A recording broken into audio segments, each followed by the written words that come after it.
Coming up on News 11, two bodies were found 20 yards away from each other in Chautauqua County. Officials say the U.S. is running out of money, and U.S. leaders told Biden that the U.S. should have kept a troop presence in Afghanistan. These stories and more, News 11 starts right now.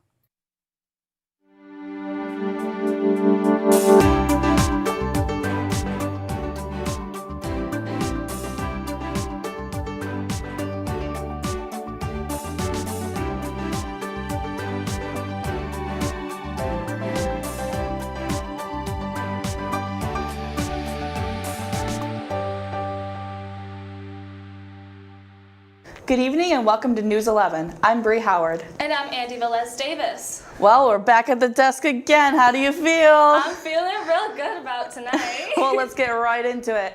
After two sets of skeletons were found in Chautauqua County, the sheriff's office is ruling out a serial killer. Over the weekend, two bodies were found less than 20 yards away from each other near the Rails to Trails entrance in the town of Portland. Quote, "We don't believe that there is a serial killer," said Sheriff Jim Quattrone. "We're not sure if it's a coincidence or if this is related." The initial body was found Sunday, and the second was found the next day while officers were searching for evidence. "We have DNA from Patricia Merhert, who has been missing since 1976 from Westfield, which is just about 10 miles from here," Quattrone said. "Based on the forensic anthropologist, we are thinking that it's probably in the 70s that the first set of the remains was located. Both sets of remains were transferred to Mercyhurst Anthropology Lab in Erie, Pennsylvania, for further analysis." The Erie County Department of Health has rolled out a new COVID testing program for schools. This new design aims to reduce spread of COVID-19 and maximize students' time spent inside the classrooms. Erie County health officials explain that testing is important because it can help monitor the difference between a few scattered cases and full-blown COVID outbreak. The program will feature two types of testing: screening testing, which is a test of random samples, schools, students, and staff, and proximate testing, which is only used when there is a positive case. People exposed to positive case discovered in proximate testing do not need to quarantine, but do have the option to take a PCR COVID test if they desire. The COVID-19 test will be no cost to families and staff, and parents will need to give verbal or online consent for their child to get tested.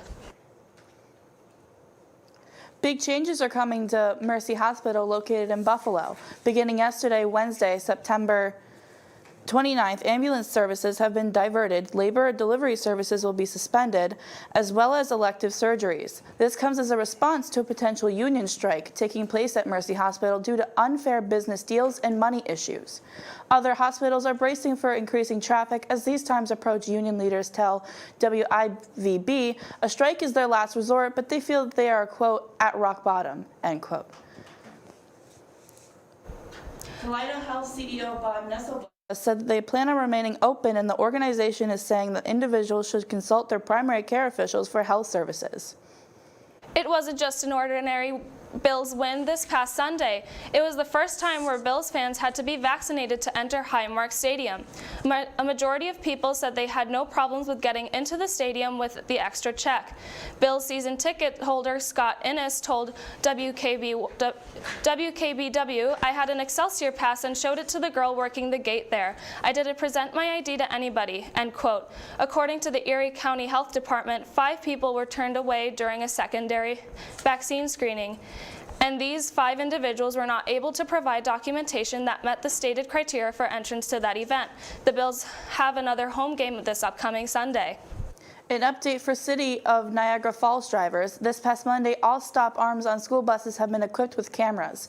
Every day, nearly 50,000 drivers across the state of New York fail to stop for school buses.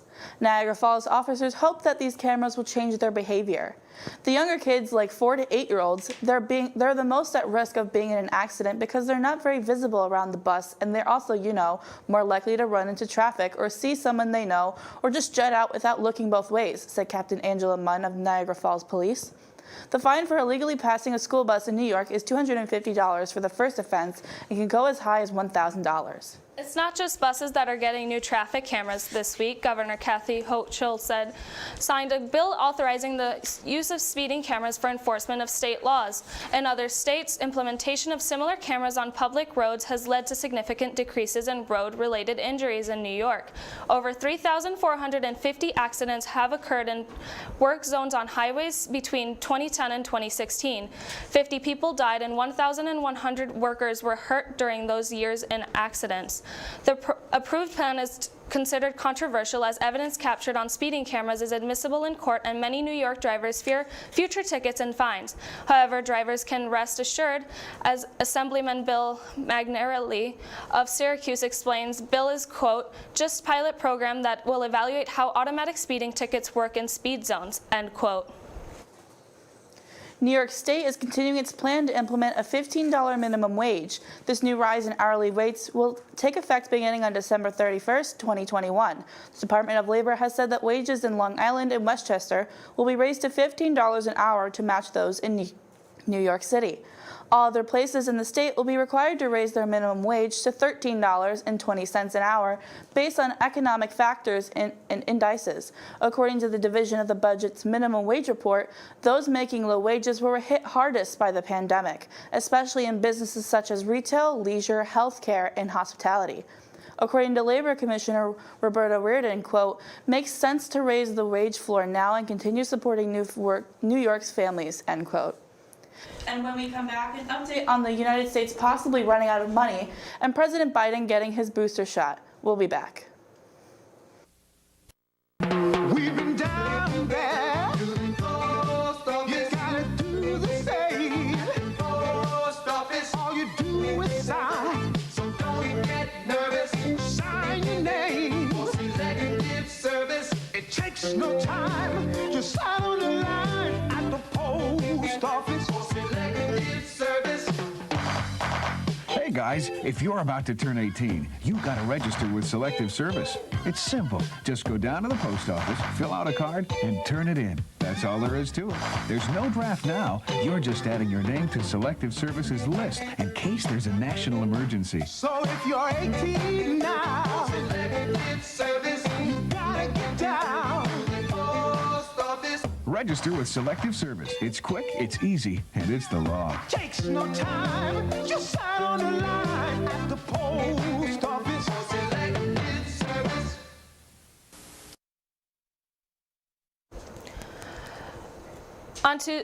On Tuesday this week, Treasury Secretary Janet Yellen told lawmakers that the U.S. will likely run out of cash extraordinary measures by October 18. She explained that if Washington fails to raise the debt ceiling, it could risk the United States having a default on its debt, which could be catastrophic for the country. A default could result in tanking of markets and the economy and could delay the payments to millions of Americans. Yellen warned that the October 18 deadline is only an estimate since the federal government's cash flows are, quote, subject to unavoidable variability, end quote.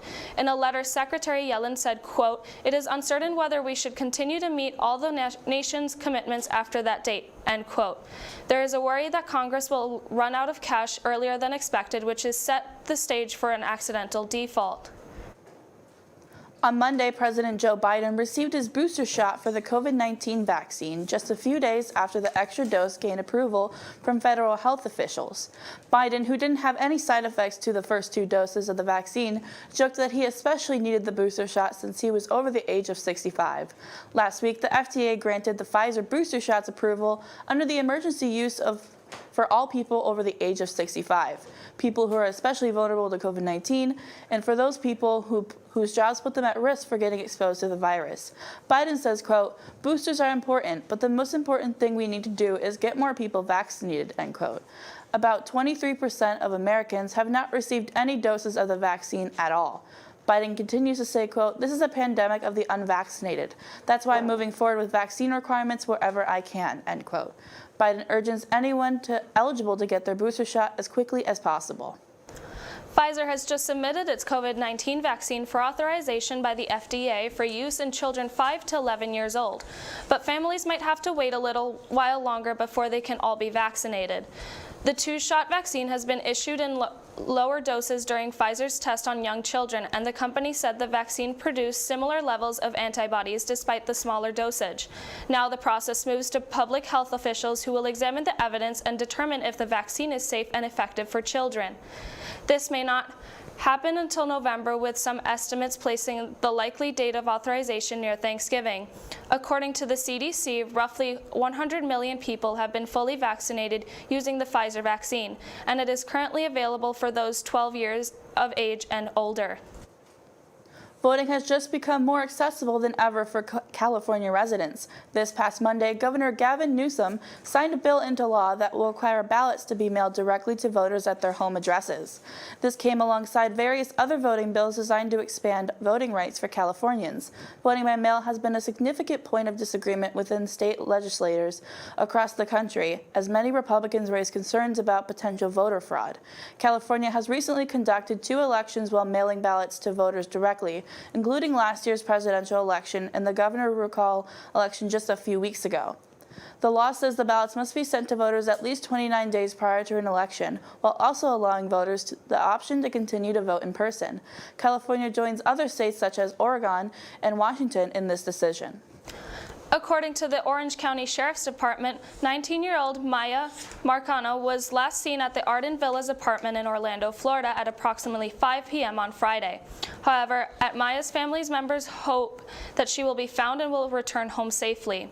Police say that one of the building's maintenance employees, Armando Manuel Caballero, has expressed interest in Marcano, but Marcano's cousin Kylie Sue told reporters that Caballero, quote, constantly texted her and made her uncomfortable, end quote. Investigators say that Caballero's job included use of a key fob to access apartments which were used just before Marcano's disappearance.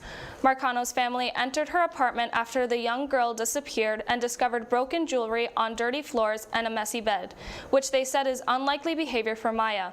Authorities said that Caballero was found dead on Monday from an apparent suicide, leaving the family urging anyone that may have any information to call the Orange County Sheriff's Office. Colorado saw its worst fire season last year, with the 3 largest fires in state history and more than 600,000 acres burned. But some of the after effects didn't appear until this July, when heavy rain pushed the sediment from damaged forests down mountainsides and cut off the rivers that supplied most of the state with water. One area that was affected hard by the sediment was Glenwood Springs, where the water became so murky the town needed to shut off the valves in order to avoid their filtration system failing.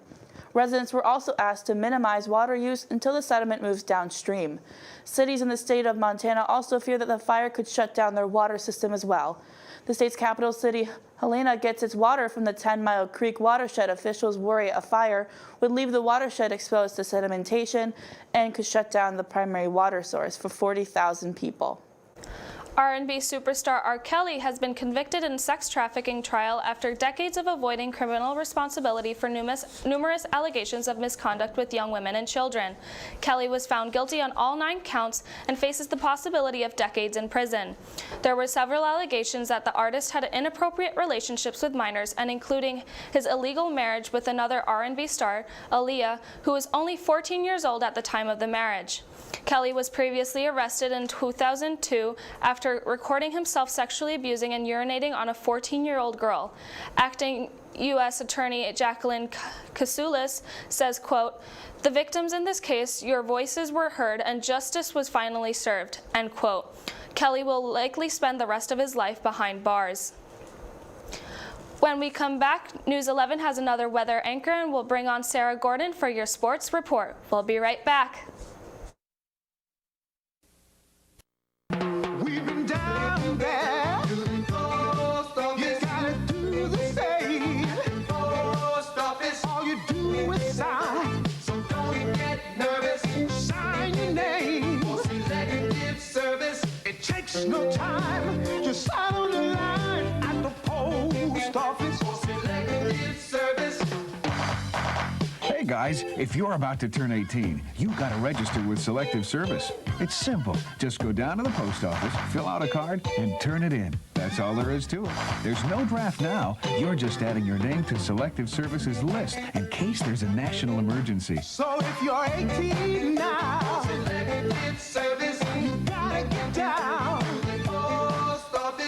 register with Selective Service.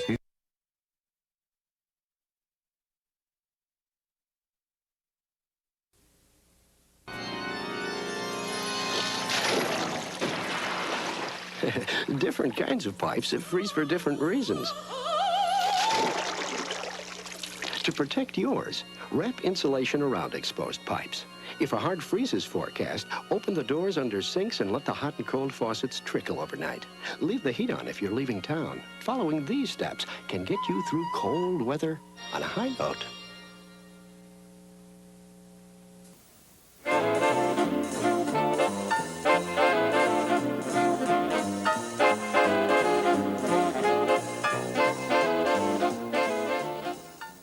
During World War II, recycling was a way of life on the home front.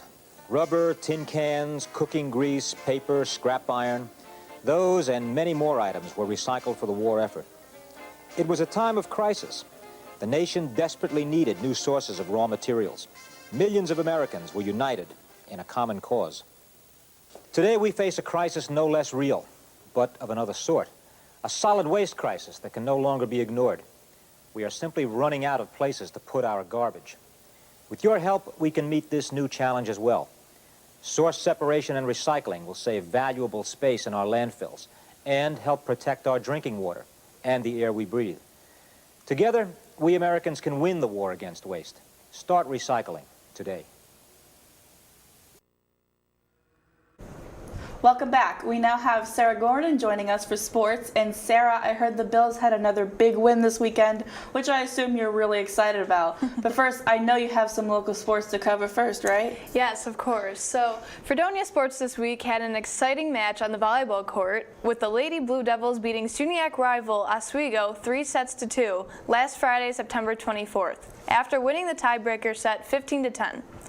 Offensively, Bryn Shinessi had 13 kills and Emily Jones had 9, while Selena Brown led the defense that night with 6 blocks. The team then had their first conference loss to SUNY Cortland the next day, losing 3-1, but they hope to earn a win back when they play 6 p.m. tomorrow at Plattsburgh. The women's soccer team had their first conference win last Saturday, shutting out Buff State 5-0 on home turf. Katie Sellers was the top scorer, sailing in 3 shots before the end of the game, and was accompanied by Izzy Audette and Gabby Alston, who each added a goal to the mix. The team will be traveling to Cortland tomorrow for their next match at 4 p.m. So now going to the Bills. In national sports this week, the Buffalo Bills had another dominant game this past Sunday against the Washington football team, taking the win 43-21. Josh Allen was on the money, throwing for 300 yards and as well as 4 touchdowns, and then running in for the Bills' 5th touchdown of the game during the 4th quarter. Emmanuel Sanders caught his first touchdown as a Bill within the first 5 minutes of the game and then added a second one in the 3rd quarter. The other 2 touchdowns were caught by Zach Moss and Dawson Knox just yesterday. And Josh Allen earned his 7th Offensive Player of the Week title and will lead the team at home again this coming Sunday at 1 p.m. against the Houston Texans. Well, thank you so much, Sarah. And now we're going to welcome another new face to our News 11 weather team. Michael Voyko is joining us for another weather report. So, Michael, happy to have you on, but it's been a bit colder lately. What can you tell us about that? Well, Bree, tonight here in Fredonia we'll have clear skies with a low of 48 degrees, and tomorrow will not be much warmer, as it will be a high of 66 degrees and a low of 46. Now, at this time, we are not expecting any rain, but just remember to keep yourself warm. Join us back in a few for our 5-day forecast. All right, thank you so much, Michael. Happy to have more fresh faces on camera here when we come back from break. A look at your international headlines and our first odd news of the year. We'll be back. We're ready for you. Pneumococcal. If you're 65 or older, like me, you're at greater risk for pneumococcal pneumonia, even if you're healthy. People 65 plus are over 10 times more likely to land in the hospital for pneumococcal pneumonia than those 18 to 49. And it's important we all do what we can to stay healthy. So, talk to your doctor or pharmacist about vaccination. Hope. Where are you hiding? I search for you in the seconds, the minutes of each and every day. Hear me as I call out to you. Take my hand. Lift me up as I lift up others.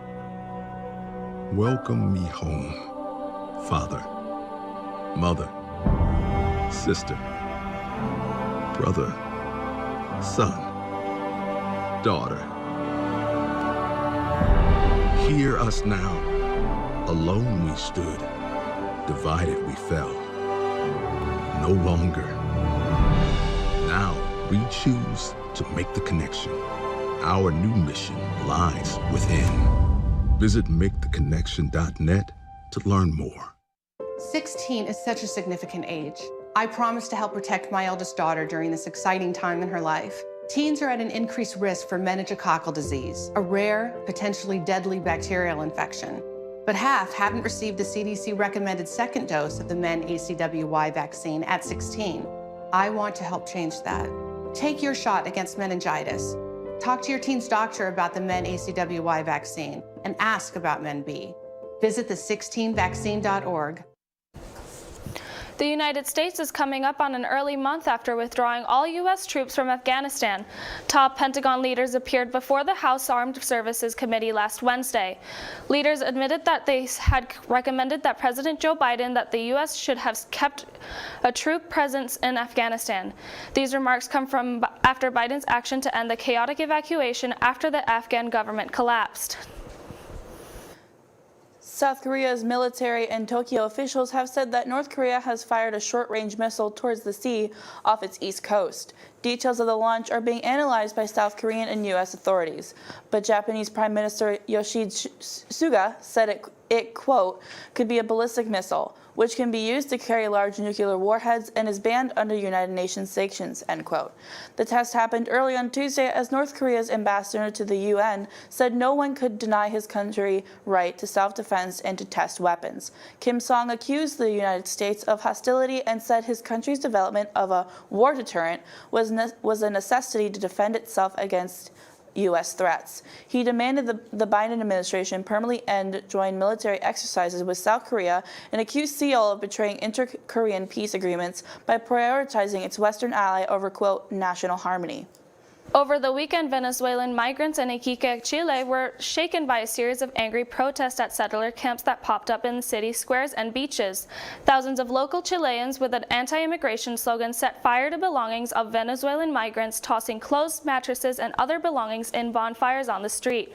However, last week, Wendy Gonzalez, leader of makeshift camps, said, quote, this is better than being in Venezuela. In Venezuela, you have your home and everything you want, but you don't have means to feed your children, dress them, or give them a good education, end quote. In an operation on Friday, the Chilean police carried out controversial expulsions of illegal immigrants in an attempt to discourage the arrival of new waves of families. The marches gathered about 5,000 Chileans with signs that read, "No more migrants," while they demanded authorities to make measures to stop the entry of migrants across Chile's northern border. This past week, Danish artist Jens Hanning got away with a big buck. The Kunsten Museum of Modern Art in Aalborg commissioned artist Jens Hanning for 2 pieces of art for their exhibit Annual Incomes for Average Workers. After giving the artist $85,000 for 2 pieces of artwork, museum officials opened the box that they have received from Hanning. Instead of finding the artwork that was promised, they found 2 empty frames. Hanning sent us an email saying he thought it was more interesting to do a new type of work, and it was called Take the Money and Run. And so he did. Museum officials are now concerned that Hanning will not abide by his agreement to return the cash to the museum by January 14th, 2022, when the exhibition is scheduled to close. Jeff Thale of Delanoville, Ohio, took the top spot in the 57th Barnesville Pumpkin Festival's King Pumpkin Weigh-Off Wednesday night, when his pumpkin tipped the scales at 2,195 pounds, stealing the spot from the previous winners, whose giant pumpkin weighed at 2,150 pounds. Thale said he owes his prize pumpkin to a deceased friend. And residents of Atlanta, Georgia came across quite an unexpected sight this week. On Monday, a herd of 40 goats owned by Get Your Goat Rentals began to roam through the Buckhead district after escaping from an electric fence. The goats, alongside with 3 herding dogs, were tasked with clearing overgrowth from outside of a Kroger supermarket. Before breaking free, they made their way to a furniture outlet where they began to graze there as well. With help from Atlanta Police Department, animal control officers were able to round up the goats quickly and get them safe back home. Wow. Goats. We love the goats. Michael, how are you feeling on your first time doing weather? Really nervous. It feels very weird. It was way fuzzier than I thought it would be. This green screen right here. All right. Well, here's our 5-day forecast. We can expect the weather to stay humid next week, with rain showers persisting throughout Tuesday. Expect a high of 66 degrees Saturday and 64 on Sunday, with lows of 55 and 54. Monday should clear up a bit. However, showers will be returning on Tuesday. Expect highs of 68 and 66 degrees. Lows on both days expected to be around 55 degrees. After Tuesday, we can expect the showers to disperse and mostly sunny skies for the rest of the week. Back to you. All right, thank you, Michael. Great to have you on camera now. Well, that's it for News 11 this week. As always, thank you to our crew and everyone watching at home for watching. We'll see you guys after fall break. Have a great night. Yeah.